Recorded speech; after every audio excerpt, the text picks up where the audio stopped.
welcome to another episode of The Zog. Now, this week I want to start off, instead of doing a clip from something I've been doing during the week, I want to answer a question that was posed to me by someone who works in a game shop down in town. And it's a pretty simple one. They basically asked me, why don't I collect modern games on modern consoles?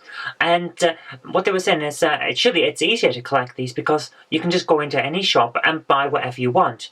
And that's true. I could do that, but the biggest problem with collecting for modern consoles is that the game manufacturers know that with the modern ones, with their hard drives, they can put a game out that is not finished, and then they can patch it later.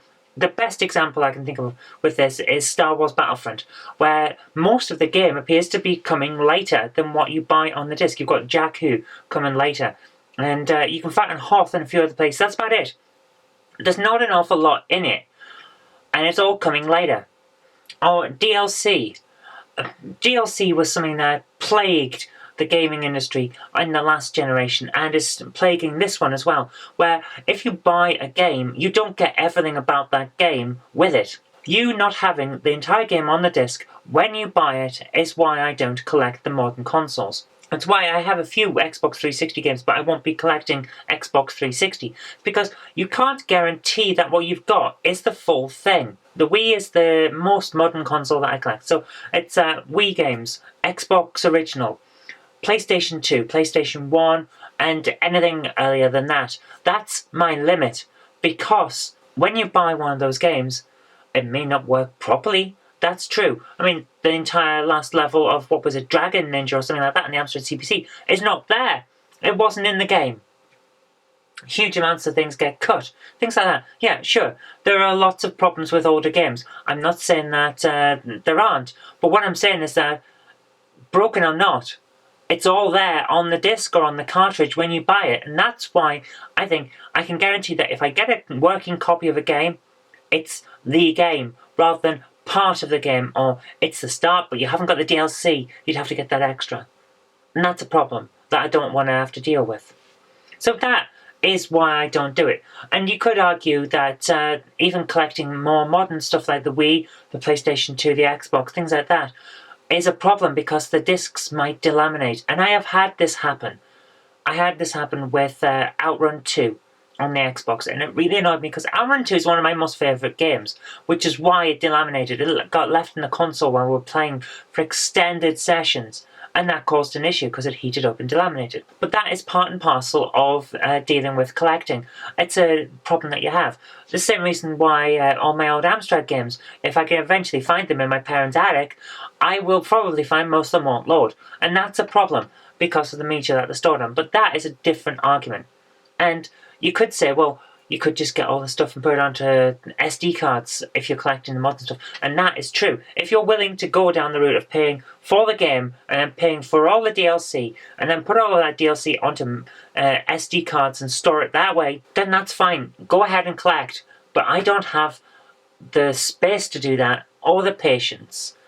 And that's what I mean. So at some point, when the servers get turned off, and they will get turned off because you can't play older games that you bought. I've got a copy of EverQuest up there. Can't play it. Server's not turned on. Got a copy of original Warcraft up there. The original Warcraft isn't around anymore. It's gone.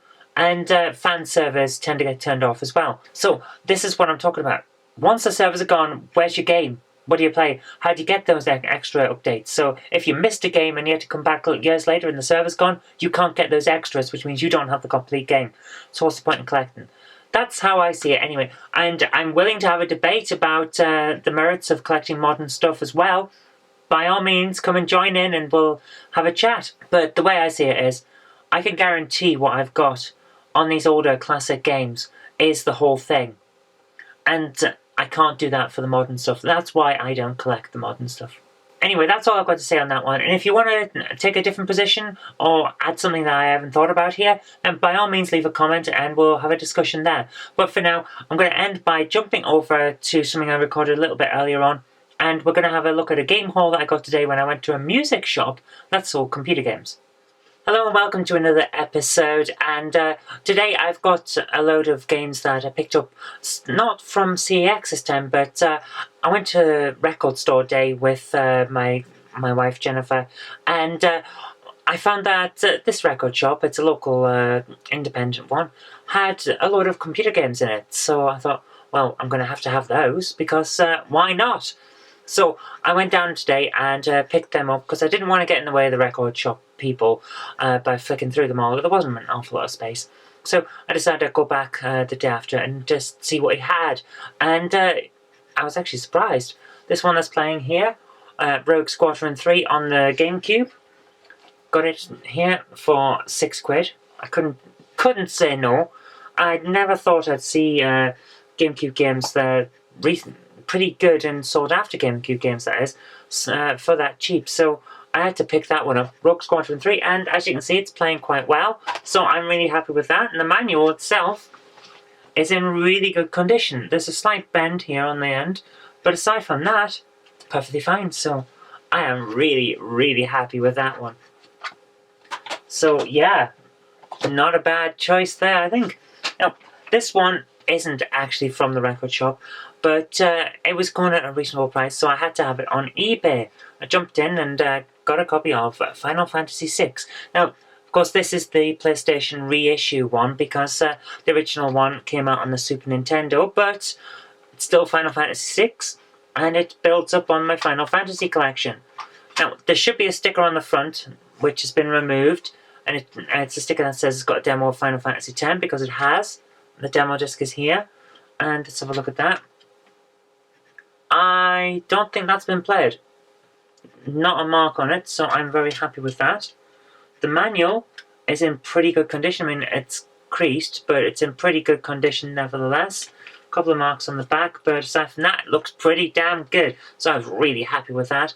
The disc itself, I don't think there's a mark on it. And yeah, you can see the reflection of my curtains behind it, but never mind. That's my office curtains, just patterned, whatever came with the house. I haven't actually changed them. I've been in this office for 5 years, and we're still using the curtains that came with the place because I've never got round to doing anything with them. But Final Fantasy VI, love it. Out of the way. Now, I moved over to Xbox for a couple of games, so I decided to pick up some of the old Xbox ones, as we call them. And this one, GoldenEye Rogue Agent, for 99 pence. Couldn't say no for that. Tried it out earlier on. It plays alright. A couple of marks on the box itself. A few dents here and there. What do you expect for £1? You can't say anything bad. That didn't sound good, did it? Clunk clunk. But manual itself creased a little bit. It's obviously been used a fair amount, and the box itself is opening and falling open like that. So yeah, it's been used a lot.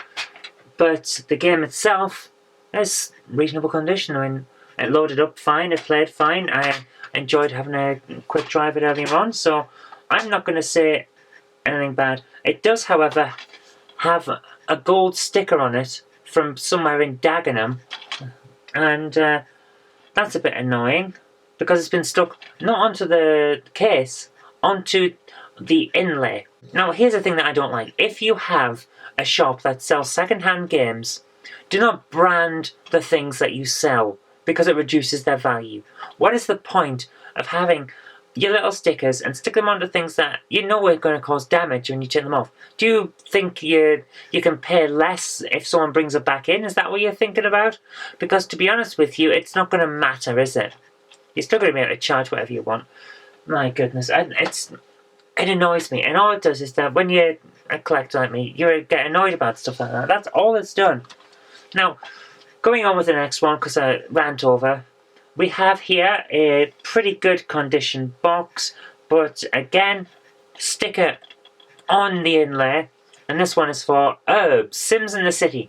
Now, I never really went in for the Sims when it first started. I mean, I liked Sims 2. I played that a fair amount on the PC, but Herbs, Sims in the City, I decided I'd give it a try, and it's daft. It's really seriously daft. It's more of a game than The Sims ever was. So it has its own personality. A bit of a sticker stuck on that one. So I kind of like it when I gave it a try earlier on. But for £1, I was definitely going to have it. And that's got a sticker on the inlay as well. Good grief. Now, for these next ones, I'm going to talk about them all pretty quick because I I've talked about this sort of thing before. They're basically here because I want to fill up my collection and not have to hunt down things I'm hardly ever going to play when I've got the rest, because I like to forward plan. So, let's go through them quickly. UEFA Challenge, FIFA Football 2004, Pro Evolution Soccer 3, and LMA Manager 2004. Now, they all work. They're all in pretty good condition. I mean, some have the manuals and some don't. Pro Evo doesn't have the manual, but never mind. All pretty good condition. All play, all football, all so much that you can say. Out of the four, I think Pro Evo is the better of the games, for the simple fact that I seem to be able to control them more intuitively than the rest. So I kind of like that, and that was pretty good. But on the whole, I'm not a fan of football games. Oh my goodness, I seem to have hair in my face all the time today. But football games seem to have been very, very popular on PlayStation 2, so I'm just trying to get them out of the way in the collection rather than having to hunt them down later to finish off everything else. Now let's move on a little bit, and for the next one I have SSX Tricky. I do have SSX3 on the Xbox, and that was a lot of fun, so I thought I'd give this a try. It's not as fun, I'm sorry to say. The later versions have refined the game a fair bit. Now, the cover has paint on it in the corner. The inlay and box are dinted and scratched. It falls open like that because it's been played so much. The manual has a few creases in it, and the game itself runs fine. So that's really the important bit, isn't it? There, a couple of scratches, but aside from that, it's running pretty good. Now, for 99 pence, I'm not going to complain. It's decent setup, and I was very, very happy. Oh, I never mentioned the price of these football ones, did I? Because I went through them so quick. 49 pence. 49 pence. 49 pence. And, of course, 49 pence. So, yeah, not too bad. Not something I'm going to play a huge amount of time. And again, SSX, I'm not going to play a huge amount, but for the price, it fills up the collection, and I'm not going to complain. They're all in pretty good condition anyway. Now let's move on. And another 99 pence one we have here, Smash Court Tennis Pro Tournament. And this one is actually pretty good fun.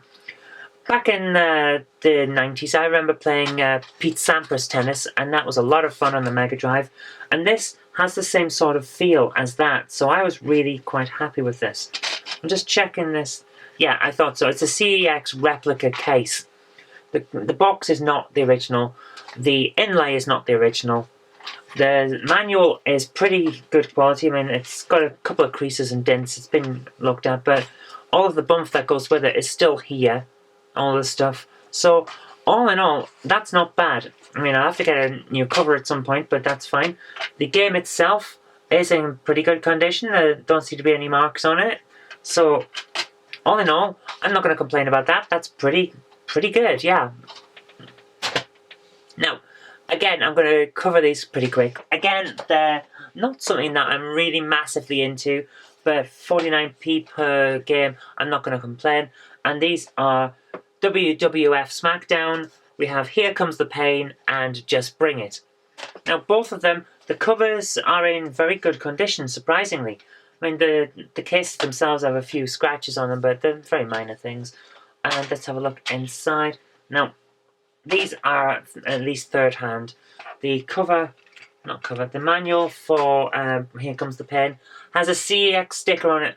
CEX, don't do this. No one benefits from that. You don't benefit. The people buying them don't benefit. The collectors at the end of the day don't benefit. It just annoys everyone. I'll have to try and steam that off, which annoys me. Now, the manual itself has a crease in it. The cover is bent like that, you can see. But aside from that, it's in pretty good condition. It's actually quite a thick manual, considering things. I'm surprised by how thick that is compared to some other games. Now, let's have a look at the game itself. I mean, these all loaded and played fine when I was trying to mail on. It's got a few scratches on it, but not much. Pretty good condition. So overall, I'm happy with that one. And the same can be said about this one, I think. Although I haven't picked it up now. Yeah, no manual, so I'll have to find that at some point. Oh. And the disc is more scratched. This one has a lot more scratches on it, but it's still played, so I'm happy in that regard. Overall, I'm really, really happy with all of this. But this isn't the end.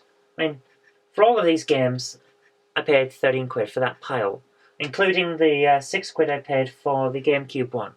Now, when I picked up this last one, I asked the guy in the shop, it's got no price on it, what do you want for it? He says, tell you what, if you buy all the other ones, I'll throw it in for free. So of course I had to get it. And the thing is, it's the one that I wanted when I went in. Because I saw it the other day when I was down at the record day and thought, I have to have that just to boof up my collection. And also because it's a pretty good game. And that's Tekken 4. Now, Tekken 4 wasn't one that I had when I was younger and the PlayStation was still the main console. But I did have Tekken 5 and I had Tekken 3 and I love Tekken 3. So I had to get this. And for him to throw it in for free, I thought, yeah, bargain. Because this, I would have paid a £5 or maybe even 6 or 7 quid for it in this condition that it's in. So, yeah, the cover, the case has this annoying, it's been in a 3 for 2 at some point, which annoys me. But I can steam and clean that off. It's not a massive issue. The case itself has got a few dents in it.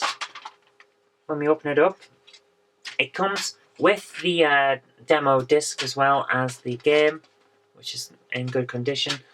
The manual, let's have a look at the manual. It looks like it has been read, but the condition it's in is still really, really good. So, impressed with that, and it comes with an extra bump. So, I would say that's pretty complete, yeah? Let's have a look at the CDs.